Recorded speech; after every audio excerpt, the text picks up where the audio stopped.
ganun pa rin naman eh. Tayo din nagque-question sa kanila kung bakit sinusuportahan nila si BBM. Oo nga. Pero siguro nagwo-wonder yan sila kung bakit sinusuportahan nila mga DDS. Bakit ang isip nila, bakit yung mga DDS sinusuportahan nila si Duterte? At first place, unang-una merong issue si Sara, which is yun na yung impeachment complaint sa kanyang confidential fund.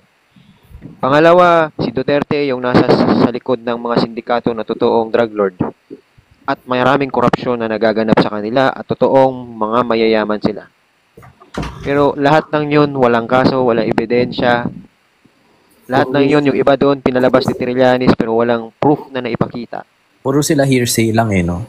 Yes. And yet we are questioning them. Bakit kayo nagsusuporta kay BBM na maliban sa kaso na andyan na sa Supreme Court, na nag-appeal pa sila kung ano-anong etche-boreche, hindi lamang kaso sa Pilipinas, sa buong bansa, mayroon pang estate tax. Ngayon, may panibagong issue na naman na ipinaglalaban din ng mga pro-BBM or mga pinklawan tungkol po ito sa PhilHealth. Diba? Ipinaglalaban nila yung sa PhilHealth. Noon nakikipagdebate sila hanggang sa huli, parang wala na silang lusot kasi nga nakasaad sa batas, bawal po talaga yun. Paulit-ulit bawal. So ngayon, pag yan na yung pinag-uusapan yung issue, ay, wag na yan. Dati na yan, tapos na yan. Ito na naman pag-usapan natin. Ito, bago pag-usapan natin kasi. Uy, ano yun?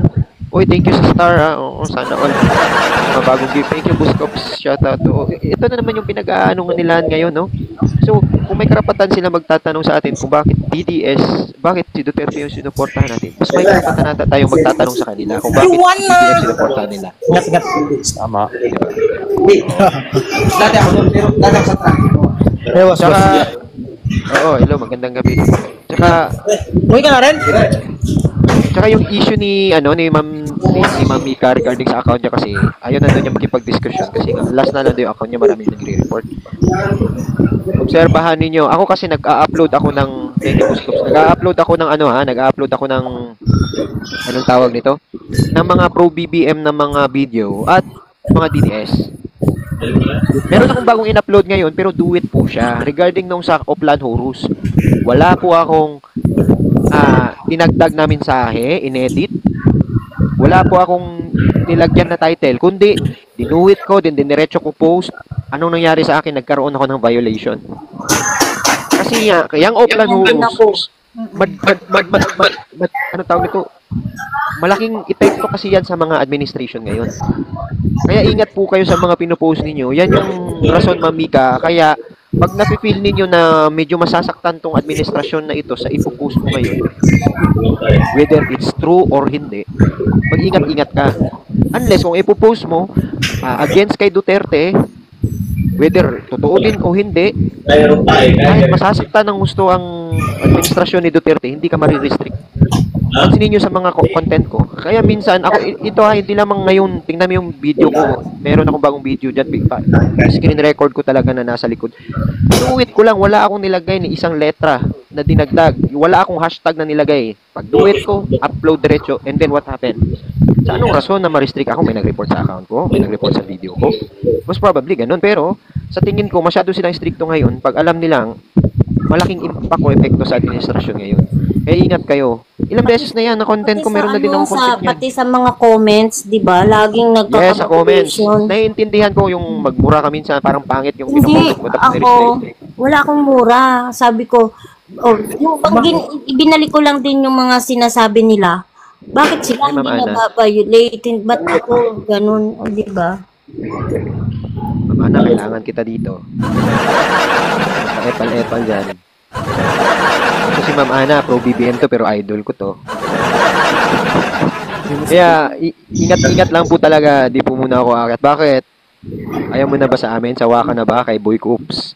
Tsaka kay Jello? Yung mga nakaaway mo kagabi. Si Vladimir, hinahanap ka, na-miss ka. Ay, wag kang ganyan.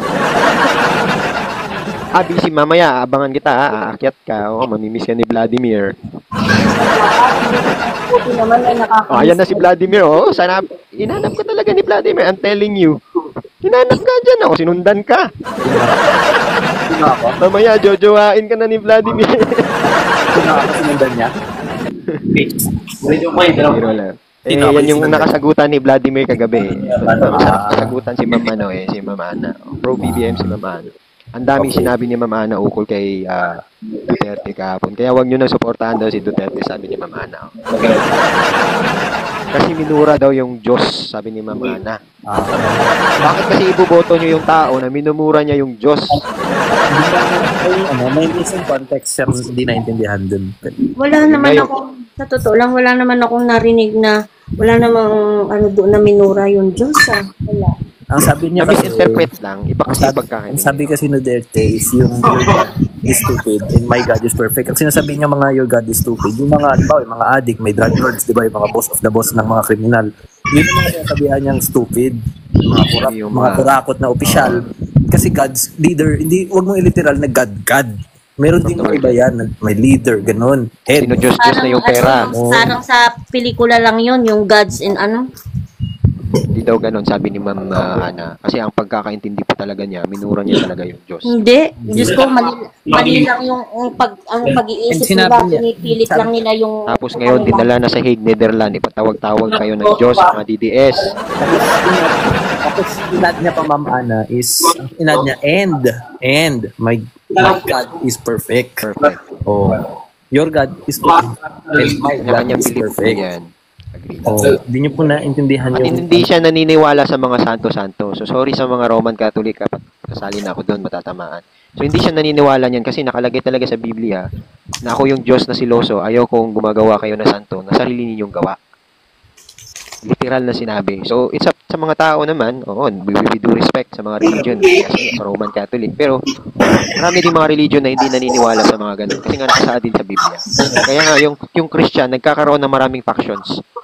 Mapapansin nyo, di ba? Tapos kapag nag-sign of the cross, hindi naman nakalagay sa Bible. Oo, wala sa Bible po talaga yung sign of the cross. Kasi nga, kung titingnan mong history ng Roman Catholic, it came from pagans. Maraming galit before sa mga Roman kung bakit kinonvert sila ni Constantine. Okay? From Alexander, na anak niya si Constantine, pinanalo ng Diyos si Alexander sa gera. Sinabi ng Diyos, suot kayo ng baluti na may cross, espada na may cross, yung helmet nyo may cross, at ipapanalo kayo sa laban na imposibleng manalo kayo. At nanalo nga. From that on, from pagans, they changed into Christian. At pinibigyan pa ni Alexander, pag magko-convert ka ng Christian dati, bibigyan ka ng mga gantimpala, ganito, bla bla bla. So may mga simbahan na dati, at maraming galit-galit kasi nga nakasanayan na nila ang pagiging pagano.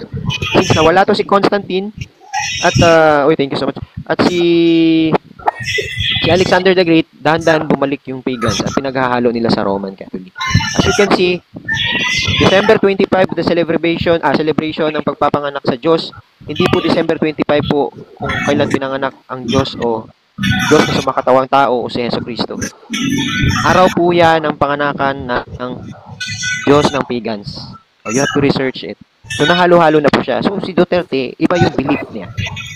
Base sa pagkakaintindi niya. So, we have to, it's up to you. You have to respect. No? Kasi unang-una, pag religion yung pinag-aawayan natin, medyo malalim po yan. Mahirap po talaga yan, di ba? topic talaga siya, no? Hindi na nga tayo nagkakaintindihan sa politika, how much more sa religion. Mahirap po yan. So,